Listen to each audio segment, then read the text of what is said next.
Programa informativo de Producción Nacional, con elementos de lenguaje, salud, sexo y violencia, que solo bajo la supervisión de padres, madres, representantes o responsables, es apto para niños, niñas y adolescentes.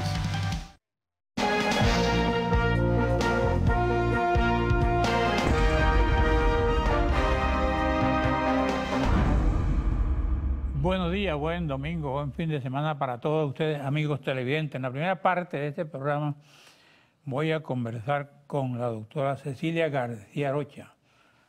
Ella es rectora de la Universidad Central de Venezuela y es también presidenta de AVERU. AVERU es Asociación Venezolana de Rectores Universitarios. Bueno, con ella podemos hablar varios temas, hasta del petro, pues imagínate tú que como universitario nos va a explicar qué es eso, cómo se come eso, como diría un compatriota suyo. ¿Ah? ¿Qué sabes tú del petro? Bueno, fíjate, buenos días, Carlos, siempre es un gran placer conversar contigo. Sí, yo creo que ahí hay que buscar la opinión de los especialistas. Claro. La Universidad Central de Venezuela, junto con el resto de las universidades que conformamos la Asociación Venezolana de Rectores Universitarias, en el último Consejo Nacional de Universidades, se puso a la orden como espacio de discusión, de diálogo, de conversación, de intercambiar ideas realmente en beneficio del país. Volvemos a hacer la invitación, ratificamos la invitación. Y yo sí creo que amanecer cualquier día de nuestros días, de nuestra vida, con una modificación que no es conocida por el venezolano común ni de a pie, que no es discutida en las instituciones que tenemos que discutirlas, no solamente en las universidades, en todas las instituciones del país, es realmente preocupante. Yo invito a que se invite, valga la redundancia, se contacte a las personas que manejan estos temas y por el beneficio del país se hagan las observaciones y las recomendaciones que se tienen que hacer. Ahora, hay opiniones divididas. Para uno, el petro es la solución. Incluso yo oía, creo que a señor Vargas, que creo que es el ideólogo del petro. Sí. Egresado de la Central, por cierto, abogado, lo gradué yo. Ajá. Sí. Amigo de Ricardo Sánchez y de esa fracción política. Él estuvo antes fuera del PSUV, ¿no? Él toda la vida estuvo, ambos estuvieron y otros fuera del PSUV, están ahora dentro. Pero eso es una responsabilidad de ellos. Y él explicaba cómo el petro podría ser la solución al gran problema de la economía venezolana. Yo no sé qué tú dices. Sí, realmente él es abogado. No sé cuáles sus vinculaciones desde el punto de vista financiero que pueda tener o no, pero yo insisto que para hablar de ese tema hay que invitar a los especialistas. Vamos a invitarlos. Contigo voy a hablar de un acuerdo que firmaron con los obispos y con Fedecámara. Ajá, ¿qué busca ese acuerdo? ¿A dónde van ustedes? El acuerdo realmente lo suscribe la Asociación Venezolana de Rectores y Fedecámara, o Fedecámara y la Asociación Venezolana de Rectores, en el marco de lo que ha expresado la Conferencia Episcopal Venezolana. La Conferencia Episcopal Venezolana ha expresado en 3 distintos documentos su posición muy clara frente a la situación país y frente a la convocatoria adelantada de elecciones por una Asamblea Nacional Constituyente ilegítima. Dentro del marco de esas declaraciones se inserta Fedecámaras y AVERU. Es decir, coinciden, son 3 instituciones creíbles, 3 instituciones distintas, pero que también tienen en un momento determinado coincidencias importantes. ¿Cuáles son esas coincidencias? Bueno, en primer lugar, expresarle, orientarle al país que están convocando unas elecciones adelantadas por una institucionalidad que no es constitucional. Es decir, la Asamblea Nacional Constituyente no es constitucional. Nosotros los rectores lo hemos dicho, lo hemos explicado, hemos hecho los recursos correspondientes y lo ha explicado mucha gente preparada en la materia. Y por otra parte, bueno, hacemos una propuesta, una gran coalición en donde formen parte, pues por supuesto, los actores políticos, los actores sociales. En otras palabras, Carlos, fíjate, no es solamente decir no vamos a participar. Yo creo que los venezolanos tenemos derecho a elegir, no solamente a votar, a elegir en condiciones transparentes, de igualdad, de equidad, con los observadores correspondientes. En el momento que corresponda, como un presidente va a ir a unas elecciones ahorita el 22 y se va a juramentar el año siguiente, el 10 de enero del 2019. Entonces, ¿por qué las elecciones son siempre en el último cuatrimestre del año? Por la juramentación que está plasmada en la Constitución, que es el año siguiente. Entonces, no es que nosotros no creemos en el voto, no, somos demócratas, creemos en el voto, consideramos que el voto es un mecanismo para ratificar o para cambiar. Ahora la constituyente, por ser supra, no sé qué cosa, no puede cambiar todo eso. Parece que van a cambiar hasta la elección de la Asamblea Nacional. Bueno, eso es el colmo ya, eso es un atropello al pueblo venezolano. El pueblo venezolano eligió una asamblea y tiene que durar el periodo que tiene que durar. Además, es que está prácticamente violando la participación de la asamblea, a pesar o además de haberle quitado sus derechos constitucionales, su accionar constitucional, entonces está eliminándola. Díganlo como es, ustedes están eliminando la Asamblea Nacional que elegimos la mayoría de los venezolanos. Y además le han quitado sus potestades, sus decisiones. Entonces no podemos tener una inconstitucional Asamblea Nacional Constituyente que toma decisiones y es más, fija la fecha de las elecciones. Ahora es una mega elección. Entonces no se trata de quién gane. Se trata de que Venezuela pierde, Carlos. Venezuela pierde con ese proceso electoral y con esa convocatoria. Ahora, yo estaba leyendo una encuesta de Data-Análisis. No sé si la hicieron después del lanzamiento de Maduro o antes. Me lo acaban de entregar. Dice que el 78% de los encuestados está dispuesto a votar. Ahora, lo que no dice si está votando en esta fecha o en otra fecha. Vamos a un receso, te dejo ese comentario. Con mucho gusto.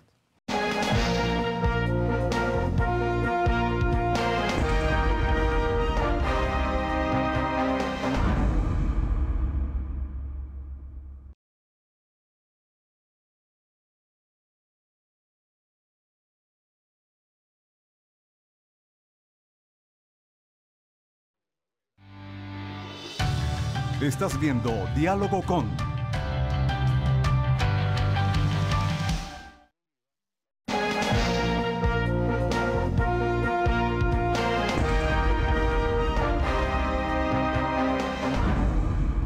Por cierto que en esa encuesta, como yo no soy escaparate de nadie, en un cara a cara que ponen al final, Henry Falcón parecía, según esa encuesta, el líder de la oposición. Y cuando ponen el cara a cara, si la oposición va dividida, gana Maduro, pero en ese cara a cara ponen a Henry Falcón. Alguien me dijo ayer, con mucha suspicacia, dijo, no crean que eso sea una trampa para que Falcón se lance. Bueno, ya esas son cosas de ellos, pero eso es lo que está en esa encuesta. Sí, fíjate, yo sí creo que la mayoría de los venezolanos queremos votar. Queremos elegir, más que votar, queremos elegir. Pero las condiciones que está cambiando esa Asamblea Nacional Constituyente por indicaciones, posiblemente del Ejecutivo, no me permiten a mí participar, porque no me permiten a mí realmente elegir y cambiar el destino político del país. Entonces yo estoy convencida que más del 70 y tanto % queremos elegir a una nueva estructura que gobierne este país con la participación de todos. Pero en estas condiciones, como están planteadas, es muy difícil participar porque no están dadas las garantías constitucionales de transparencia, de que el voto sea secreto, universal, directo, con observación, con el tiempo necesario para que todos participemos en las mismas condiciones de equidad. Entonces es posible que frente a ese resultado el candidato que aspire a participar contra el, o no contra, con el candidato del gobierno, pues aparezca ganando. Por supuesto que tiene que aparecer ganando porque la mayoría de los venezolanos queremos elegir. Pero recomendamos mantenernos muy alertas, mantenerse la unidad política, eso es una decisión de los políticos, y oír al pueblo venezolano. El pueblo venezolano le está diciendo a través de 3 instituciones creíbles y respetables y distintas que nosotros queremos votar, pero queremos que las garantías se respeten. No es un favor que nos está haciendo el gobierno, está plasmado en la Constitución. Tiene que respetar las garantías para la participación de todos los venezolanos. Bueno, esa garantía no la habrá visto el evangélico, se lanzó. Bueno, es posible que el evangélico no lo conozco, no puedo opinar de él. No puedo opinar de él. Él dice que habla con Dios, menos que debe tener más información. Es posible que tenga más información, pero nosotros como venezolanos conscientes queremos respetar y solicitar y exigir las garantías que corresponden para poder participar y elegir, que es lo más importante. No estoy respetando a Dios por si acaso. Por si acaso, bueno. Exactamente. Cecilia, la situación de la universidad y de los universitarios. He visto y conozco amigos míos que se han ido del país, profesores universitarios, estudiantes universitarios. ¿Qué está pasando?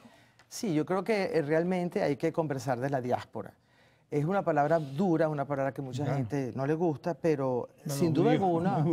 Exactamente.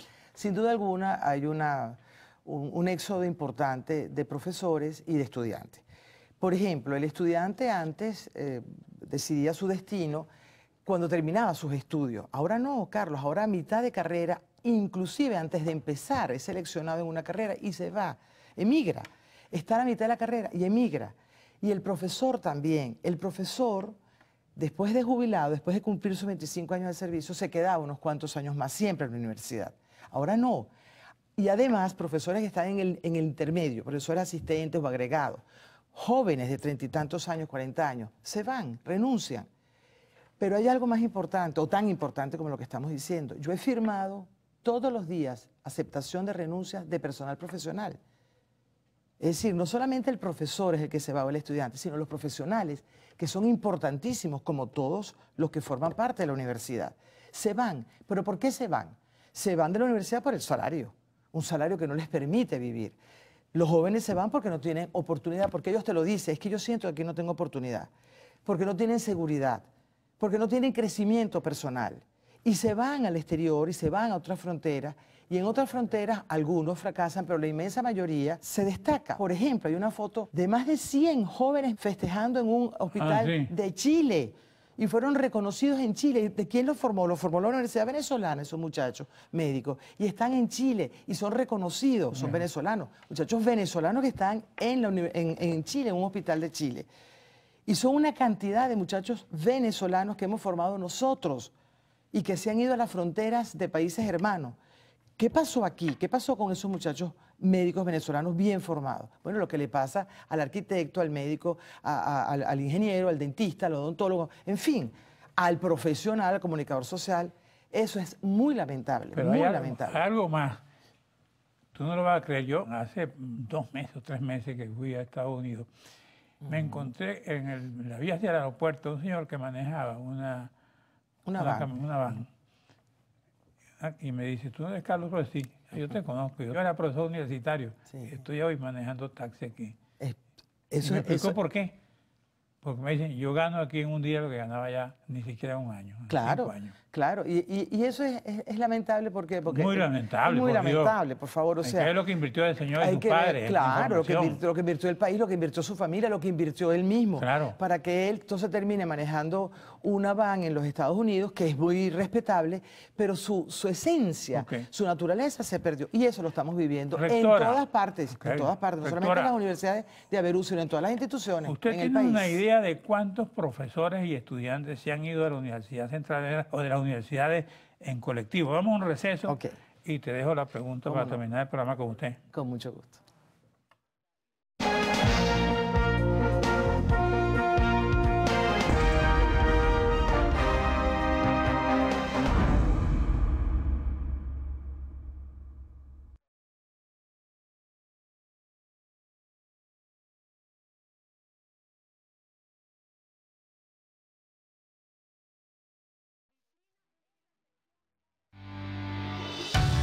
Estás viendo Diálogo con...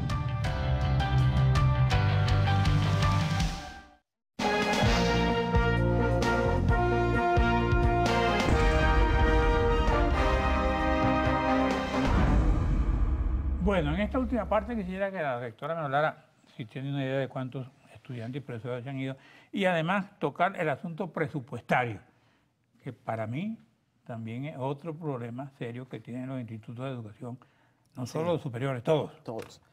Sí, yo creo que el éxodo en una universidad como la nuestra, donde tenemos una matrícula de pregrado y posgrado, cerca de los 50.000 estudiantes, 6.000 profesores, 6.000 que forman parte del gremio de los trabajadores, yo creo que como un 10% o más ha renunciado a nuestra casa de estudio. Es alarmante la cifra que da la Universidad del Zulia, que habla de más de 15.000 estudiantes que han abandonado las aulas. Es también muy lamentable el éxodo que hemos visto en la Simón Bolívar.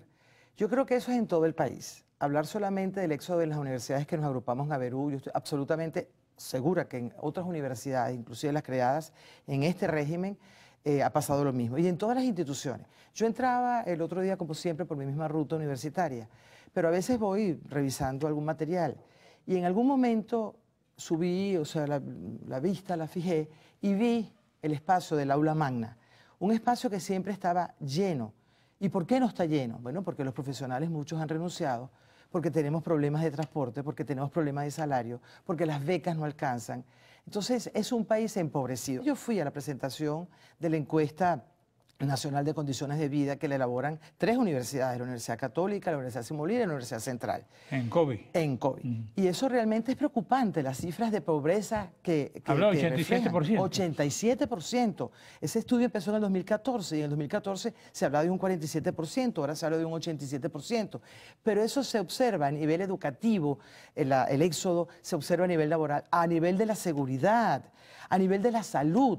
Entonces, son cifras que te indican que en vez de ir mejorando, hemos ido para atrás.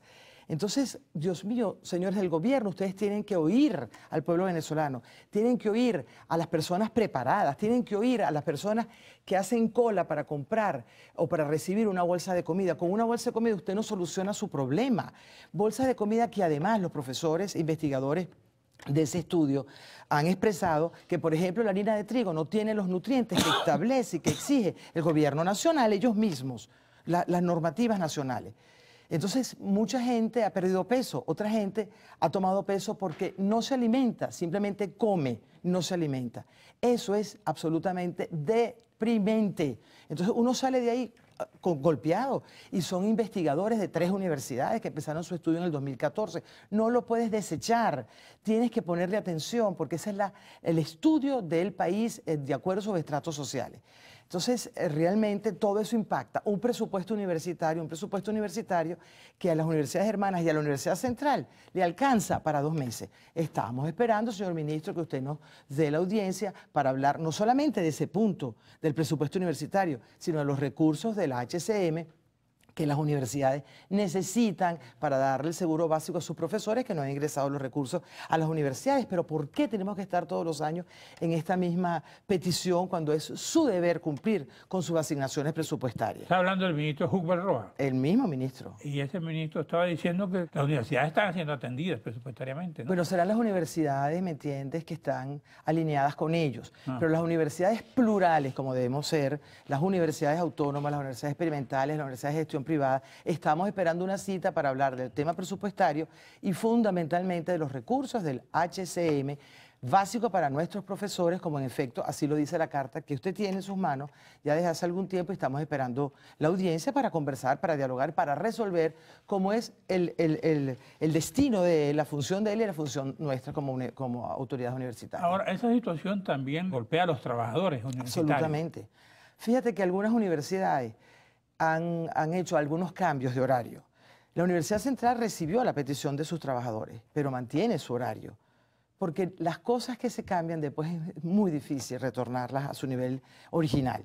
Entonces, ¿qué hemos hecho? Comprender al trabajador, pero el problema no es de la universidad, el problema de transporte no es de la universidad, el problema del salario no es de la universidad, es un problema de país. Claro, claro. Que es otro problema que me estaban planteando. Me dicen que hay estudiantes que han desertado porque no tienen cómo pagar el transporte. Por supuesto, porque no tienen cómo pagar el transporte, porque las unidades de nosotros de transporte están envejecidas también, entonces hay rutas que la Dirección de Transporte, adscrita al vicerrector administrativo, ha tenido que suspender. Igual con los comedores. Preguntaba la vicerrectora académica de Luz, ¿cómo están los servicios de comedor y transporte en sus universidades? Y la respuesta fue casi igual, a medias. Porque un comedor podría darle comida 3 veces al estudiante, ahorita no puede. Con lo que llaman antes consejo de universidades. Consejo universitario tenemos todos los miércoles, claro que sí. Y este miércoles... No, cuando se reunían todos los rectores, incluyendo ese los del Consejo gobierno Nacional de Universidades. Eso ha sido verdaderamente irregular. Y la última reunión fue un miércoles, sí se reúne. Pero no se reúne mensualmente, como es el cronograma. Y ahí no plantean ustedes estos problemas. Debería plantearse esos problemas, pero se plantean, son visiones políticas. Por ejemplo, un documento que apoya el Petro. No, nosotros no es que lo apoyamos, no lo apoyamos. Nosotros tenemos que saber de qué se trata. Y para eso tenemos especialistas. Esas son las cosas que se tienen que tratar en el Consejo Nacional de Universidades. Pero como no se tratan, entonces tenemos que recurrir a la audiencia aparte y bueno, y esperar la buena voluntad de los ministros o del ministro que esté en ese momento al frente para que las universidades marchen. Las universidades históricas que nos agrupamos en Averú siempre seremos libres, plurales y democráticas. Bueno, estamos terminando el programa. ¿Tiene algún mensaje? ¿Te lo permito? Sí, como no, muchas gracias. Bueno, yo creo tomarse que 1 minuto y hasta 2. Muchas gracias, Carlos. Bueno, yo sí creo que la universidad, la educación, es la base y es el camino para salir adelante. Cuando nosotros respetamos la educación, respetamos la universidad, respetamos la formación de los colegios, yo creo que esa es una base muy importante, la educación, para salir adelante. De tal manera que ratificamos que siempre estaremos al servicio del país, que siempre estaremos al servicio de nuestras comunidades, porque creemos fundamentalmente que un país educado, un país que tenga porvenir automáticamente y que tenga un liderazgo también político, porque la esencia política no la podemos eliminar. El argumento de la gente del gobierno es que las universidades están politizadas. Las universidades Tanto no, ustedes como la Simón Bolívar, todas estas. no, pero ¿por qué no ve? Y las universidades que crearon en este gobierno, ¿a quién pertenecen? ¿Cuál es el pensamiento político que lo sigue? En cambio, la universidad nuestra no es ni de izquierda ni de derecha, es una universidad plural. Sino todo lo contrario. A ti te gusta ese lema. Es una universidad plural, es una universidad que no es ni de izquierda ni de derecha. Y seguimos insistiendo, la educación es la base para salir y encontrar el camino y la luz. Y la universidad es una luz en este túnel oscuro, como lo es la educación básica, sin duda alguna. Pero un país en el túnel educado... que a veces ni luz tiene avisado. Bueno, eso es verdad, eso es correcto. Pero un país educado va a llegar a tener su normativa de salud, su equidad, su oportunidad, su salario. Y los jóvenes tienen que regresar o tienen que quedarse en este país porque Venezuela es un gran país. Lo que tenemos nosotros que procurar son los cambios que nos permiten vivir ¿Ha mejor. pasado por tu mente irte de Venezuela? Nunca. Bueno, gracias, Nunca. Cecilia. Gracias a ti, Carlos. Gracias a usted, amigos televidentes. En la próxima parte voy a conversar con Juan Pablo Larquiaga, presidente de Conindustria.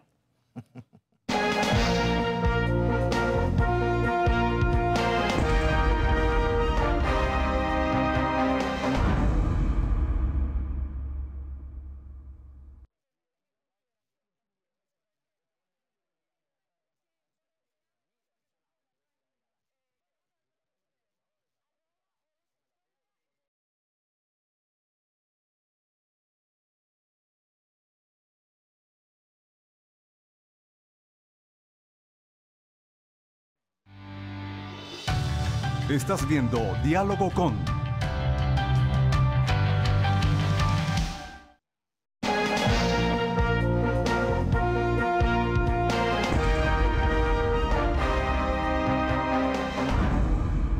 Bueno, voy a conversar con Juan Pablo Larquiaga, presidente de Conindustria y experto en petro, ¿no?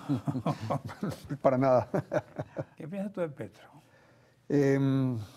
Bueno, fíjate que salió un dictamen del Banco de Inglaterra donde manifiesta que las criptomonedas son mecanismos de especulación que no tienen fundamento y que deben ser tomados con muy buen juicio por parte de aquellos que tengan la iniciativa de invertir en ellos, ¿no?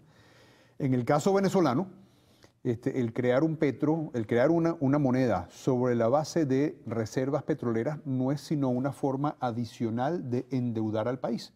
A cada persona que tú le des un petro, tú le estás diciendo que una porción de esas reservas, de esas reservas petroleras van a ser extraídas como para pagarte ese dinero que tú entregaste por el petro. Así que en este momento pues no es sino un mecanismo de endeudamiento adicional que el gobierno ha diseñado, ¿no? Más allá, ese mecanismo es ilegal, porque no ha sido como moneda, no ha sido aprobado por la Asamblea Nacional, única Asamblea Nacional que puede establecer la legalidad de ese petro. Así que tú tienes un endeudamiento ilegal ahí. Para aquel que lo compre, pues pesa sobre él la duda de si acaso va a poder recuperar los fondos que puso. Y finalmente, te podría decir que no porque el gobierno cree una nueva moneda, quiere decir que esa nueva moneda no la va a devaluar. La confianza que hay en las monedas usualmente reposa sobre la seriedad que tienen los emisores. En este caso, el gobierno venezolano ha demostrado ser un emisor muy poco serio y ha devaluado el bolívar conforme hemos visto, de los 500 bolívares por dólar que recibió el presidente Hugo Chávez a, bueno, en términos formales, a los 33 millones o 40 millones de bolívares que da la tasa de cambio del DICOM, pero a una tasa que se multiplica por 8 veces eso si te vas para el mercado no permitido. Ahora, ¿no es contradictorio eso que la situación del país en el futuro con el petro?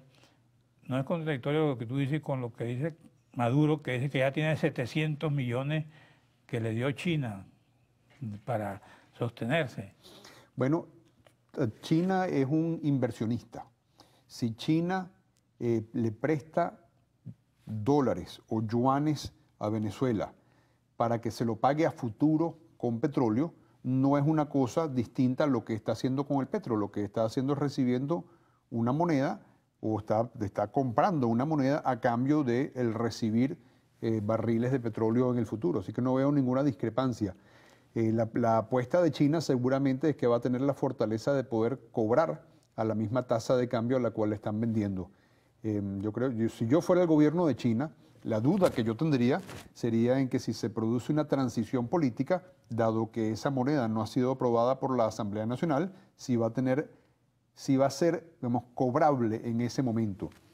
Yo te diría que las probabilidades de que sea cobrable son altas en la medida en que China pueda, digamos, participar en la reconstrucción de Venezuela en esa transición, a lo cual estoy seguro que tendrían muchísima disposición. Ahora, Juan Pablo, ¿cómo queda el sector industrial, por ejemplo, frente a esa moneda? Bueno, no, yo creo que no hay gran cambio en el sector industrial para con esta moneda. Evidentemente el sector industrial es un sector que el Ejecutivo Nacional ha desestimado, no en balde, pues lo ha acercado como lo ha acercado y le ha creado la disminución de capacidad operativa que tiene. Toda la suerte de controles que se han ido imponiendo han ido disminuyendo la capacidad operativa del sector y han ido acabando con las industrias. Yo decía que Venezuela tenía 12.700 industrias cuando arrancó el gobierno del presidente Hugo Chávez. Hoy en día tiene cerca de 3.800, de las cuales cerca de 600 pertenecen al Estado y están o bien paradas o bien produciendo a una cantidad ínfima, ¿no? Y el resto están en el sector privado y trabajan en forma agregada al 25%. Esa cifra es importante. Carlos, si tú la comparas, yo estuve hace unas 3 semanas en México y hacíamos una comparación con el presidente de la Conindustria Mexicana, que se llama Concamín, y él me decía que él representaba aproximadamente un poco más de 1 millón de empresas. Si tú haces la división por tasa por cantidad poblacional y Venezuela tuviese la misma densidad industrial que tiene México, Venezuela debería tener un poco más de 260.000 empresas y claro, lo que tiene es 3.800, que es un número mísero. Eso te demuestra la respuesta que tú me preguntabas en un principio. Estamos ya en la destrucción, nos estrellamos. Bueno, tener 3.200 empresas cuando México, que era un país que tenía una densidad industrial menor a la de Venezuela, en un momento dado tiene el equivalente a lo que en Venezuela serían 260.000. Bueno, esto demuestra que estamos totalmente estrellados. Ajá. Cuando yo venía para acá, uno de los muchachos que trabaja aquí me preguntó, mire, ¿cómo es eso del petro? ¿Cómo quedo yo con el petro? Y yo le dije, bueno, la verdad que yo no lo sé. Voy a preguntarle al que haga cómo queda un trabajador de estos normales, bueno, que viven del salario mínimo o más. Para que cualquier trabajador, para que cualquier venezolano, tú y yo, podamos tener viabilidad económica, viabilidad material en Venezuela en el futuro, lo que tenemos que pasar es por una reconstrucción bueno, primero una reconstrucción política, pero derivado de eso una reconstrucción de la economía, que la economía se transforme en una economía productiva, es decir, que hayan inversiones que se vayan haciendo en el país para recuperar el parque industrial, que hayan inversiones como para que vengan nuevas empresas. Conindustria tiene una propuesta que nosotros hicimos pública el año pasado que se llama Hacia una Venezuela industrializada, la ruta. Esta propuesta está hecha, Carlos, yo se la muestro aquí para que todos los televidentes la puedan ver. Esta es una versión resumida de 97 páginas, tenemos una versión completa que tiene un poco más de 400, y que tiene todo el programa. Te dejo este díptico a ti, Carlos, que tiene todo un programa hecho por personas muy expertas, Humberto García Larralde en macroeconomía, José María de Viana en infraestructura, Mario Olga Girán en el aspecto laboral, y así sucesivamente. Tiene 14 capítulos para poder reconstruir la economía y dentro de eso la industria de Venezuela. Oía uno de los teóricos del petro decir que eso iba a acabar con el dólar. Y te pregunto yo además, ¿y el bolívar qué? Bueno, acabar con el dólar, ¿qué quiere decir? ¿Que en los Estados Unidos van a usar petros entonces? Porque, bueno, te pregunto. Bueno, yo creo...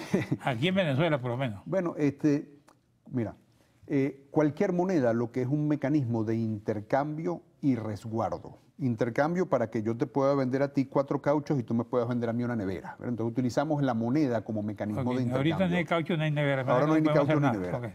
Y se usa primero como mecanismo de intercambio y después como mecanismo de resguardo patrimonial. Es decir, tú te haces de bolívares como para tenerlos en el banco y tener ahorros en el banco. Y producto de esos ahorros, entonces poder vivir en algún momento en el cual dejes de trabajar. Eso es lo que todas las personas en todas las sociedades hacen, ¿verdad? Cuando tú tienes un banco central que es independiente como para poder mantener el valor de esa moneda. En Venezuela, el Banco Central lo que hace es servir de caja chica para los déficits fiscales que tiene el gobierno.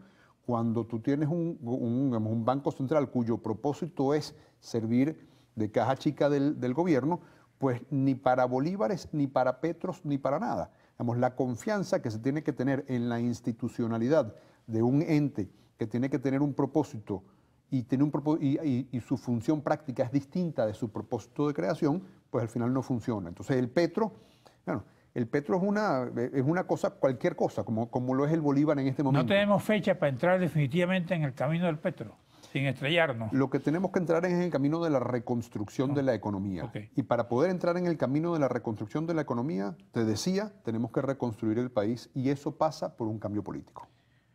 ¿Tú crees que eso se produce ahora en las elecciones? Bueno, yo creo que estas elecciones, Carlos, no son unas elecciones, son un mecanismo desviado para poder legitimar a un autócrata, pero no son unas elecciones competitivas en las cuales los ciudadanos, ahora, como si tú o yo o otro, puedan manifestar libremente su elección. Ok, si eso es así, ¿cómo esperas tú un cambio? Vamos a un receso y regresamos.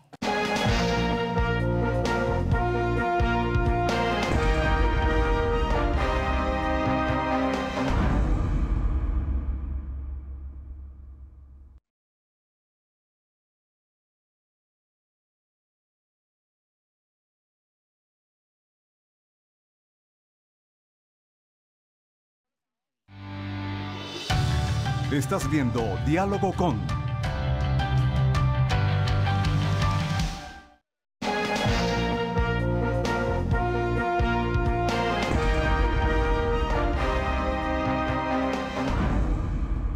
Bueno, te dejo una pregunta y tú tienes otros temas que te lo dejo que lo desarrolles en este. Fíjate, Carlos, tú me decías, parte del programa. si esto que llaman elecciones para el 22 de abril no son el mecanismo, pues ¿cuál es el mecanismo? Bueno, yo creo que es una difícil tarea, porque cuando tú tienes un gobierno que utiliza todo el poder del Estado como para poder acabar con los mecanismos institucionales de alternabilidad, pues tu problema es grande, ¿no? No en balde se ha producido esta diáspora que ya para finales del año pasado se contabilizaba en 4.200.000 venezolanos y la oleada de este año ha sido muy alta. Es muy alto esa cifra. Bueno, la cifra de 4.200.000 la produjo Consultores 21, ¿ok? Y la oleada de emigrantes de este año ha sido muy grande, ¿verdad? Okay. Todos vamos sufriendo los perjuicios de esa oleada. En las fábricas, tú dices, ¿cómo se maneja una fábrica cuando permanentemente tú estás perdiendo personas de confianza? Esa es otra cosa que no explico yo para antes de seguir. Yo en estos días estuve ahí en uno de estos abastos, ese Gama, por ejemplo. Ahí no hay nada. No consigues nada. Bueno, el tema de los abastos se deriva también de las fiscalizaciones que se hicieron a principios de año, que se hicieron contrario a lo que es el Estado de Derecho, contrario a lo que es el respeto por la propiedad, y terminaron en eso que tuviste, terminaron en ese desabastecimiento muy dramático.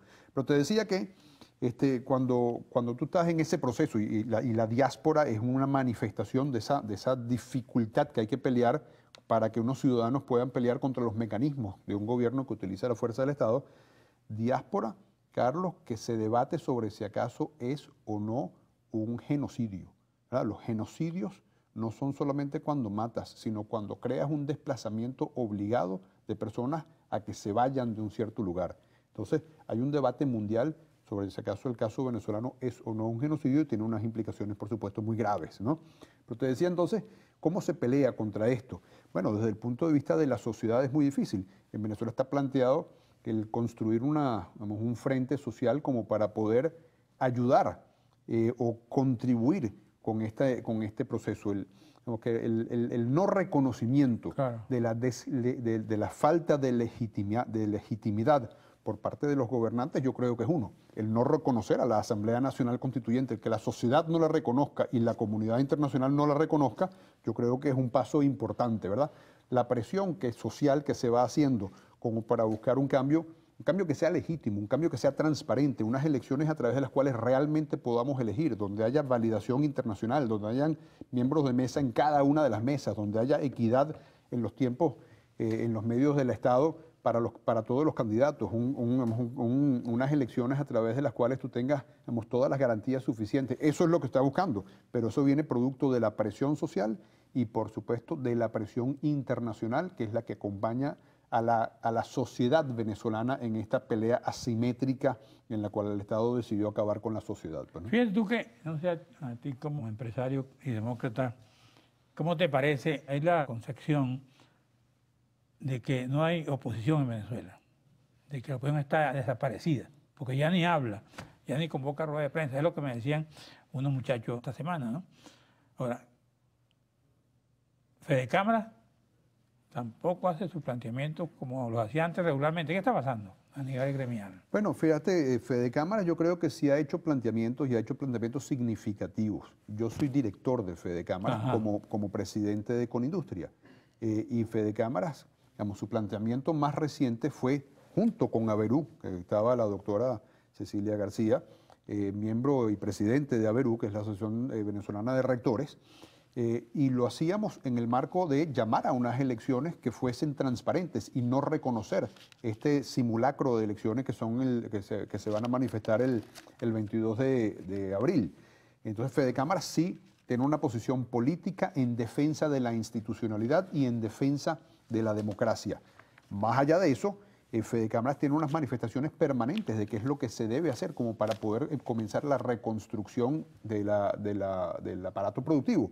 Fede Cámaras tuvo una posición muy firme cuando sucedieron las fiscalizaciones de los automercados y dijo que eso era extraordinariamente inconveniente. Y el resultado es el que tú ves cuando tú vas para los automercados. Así que yo creo que Fede Cámaras ha tenido, y especialmente con la presidencia ahora de Carlos Arrazábal, una posición firme, una posición propositiva y una posición de respaldo de la democracia y de la institucionalidad.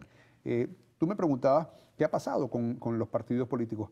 Bueno, en esta Venezuela que vivimos de destrucción institucional, de destrucción de la seguridad personal y jurídica, de destrucción del aparato productivo, de destrucción de la convivencia, producto pues de este gobierno revolucionario con el cual ya llevamos casi 20 años. En esta Venezuela los partidos políticos no han escapado de esa destrucción. Muchos de ellos por persecución, porque están exilados o están escondidos o están atemorizados, ¿verdad? Cualquiera se atemoriza de luchar contra un Estado, bueno, que ha causado pues, la represión que ha causado el Estado venezolano.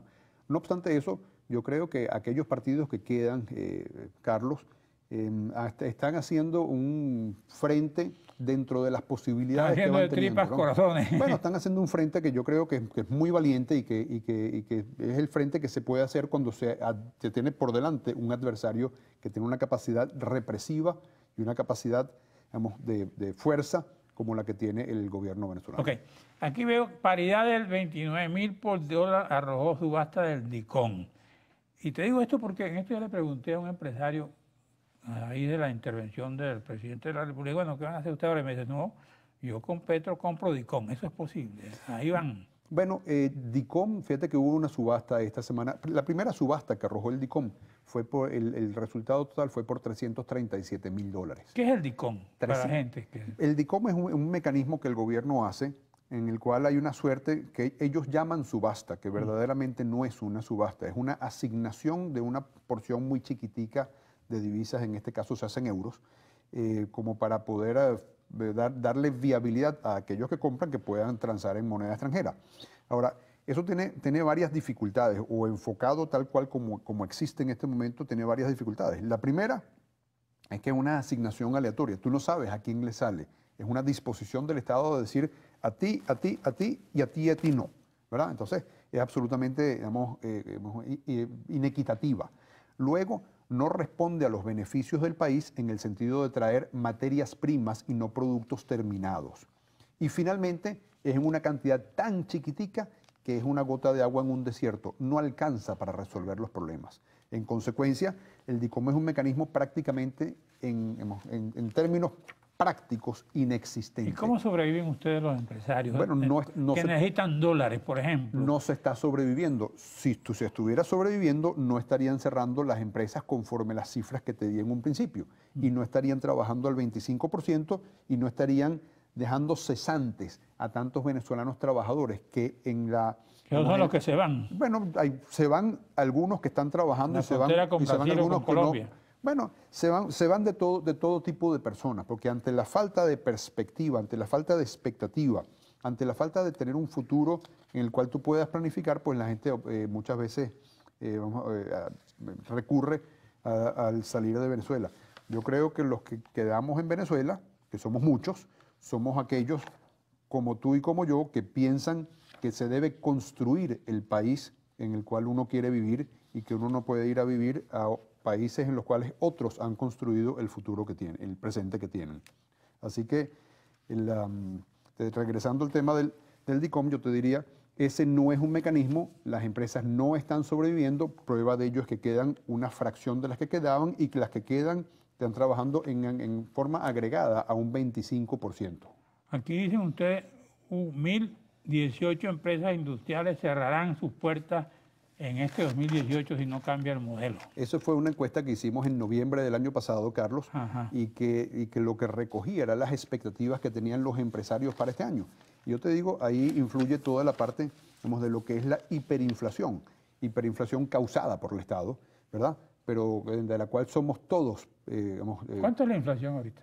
Bueno, el año pasado se cerraba porque las cifras oficiales, como tú bien sabes, no existen. Entiendo que se cerró en cerca de 4.000 y tanto % el año pasado y que este año, enero y febrero, han tenido cifras que han estado rondando el 80 y tanto % mensual, ¿no? Febrero todavía no ha cerrado, enero tuvo 80 y tanto % mensual. Vivir en hiperinflación es imposible. Tú no puedes alcanzar con incrementos de sueldo niveles de precio. ¿Y por qué no puedes?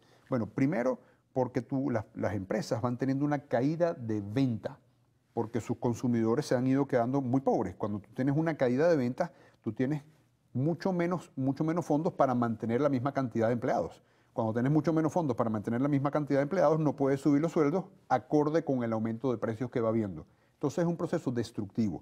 Simultáneamente, cada vez que tú vendes un producto y das crédito de 15 días, bueno, en esos 15 días ya tienes un proceso de descapitalización. Cuando recuperas los bolívares, ya no tienes como para poder comprar aquello que vendiste. Entonces, si tú tienes un proceso de descapitalización de las empresas y simultáneamente tienes unos trabajadores a los cuales tú no puedes ir remunerando conforme la velocidad de la inflación, pues te das cuenta entonces que esos trabajadores no van a durar ahí, que la fábrica va a cerrar y que al final estás en esa estrellada en la cual tú hacías referencia en un principio. Yo creo que el grueso de las empresas venezolanas están en esa situación. En la concepción de sobrevivencia, el trabajador acepta la situación como está. Yo creo que hay un nivel de descontento muy fuerte. Prueba de ello es que fíjate que en Carabobo hubo una manifestación por parte de una cantidad nutrida de trabajadores de muchísimas empresas, incluyendo algunas empresas del Estado. Aquel viejo concepto, tu patrón, tú me explotas, ha cambiado ahora. Bueno, yo creo que ese es un concepto del siglo XIX, verdaderamente, ¿no? Esos conceptos de izquierda y de derecha y de trabajadores, ¿cómo se llama? Que están en una posición y que el empresario es el explotador. Bueno, yo creo que en este momento hay una concepción. Te voy a poner un ejemplo. Yo estuve el año pasado, hicimos un foro en Valencia con líderes sindicales y uno de los líderes sindicales decía, ojalá hubieran suficientes empresas grandes en este país como para que le pudieran dar albergue y trabajo a la masa de trabajadores venezolanos. Y había otro trabajador ahí, ex chavista, que decía, a mí ya no me tienen que enseñar, yo ya sé que los populistas son la destrucción de un país, lo estoy viviendo ahora. Bueno, terminamos el programa, tienes un minuto para una reflexión final a tu gente. Bueno, para decir lo que yo no te dejé decir. Tú siempre me dejas hablar mucho, muchísimas gracias, Carlos. Yo diría que en este momento, en este momento de destrucción, en este momento oscuro por el cual está pasando Venezuela, no debemos decepcionarnos, no debemos pensar que los países se construyen sobre la base del esfuerzo que las personas van poniendo y la sociedad venezolana tiene un nivel de empuje, la sociedad me refiero a todo el país, tiene un nivel de deseo de cambio muy grande. Eso hay que materializarlo en condiciones electorales transparentes a las cuales sí podamos ir para poder tener un país que pueda volver a construir su base de infraestructura, su base de convivencia, su base política y en la perspectiva para nosotros y para nuestros hijos. Bueno, gracias Juan Pablo Arteaga, gracias a usted, amigos televidentes. Nos veremos aquí el próximo domingo a esta misma hora.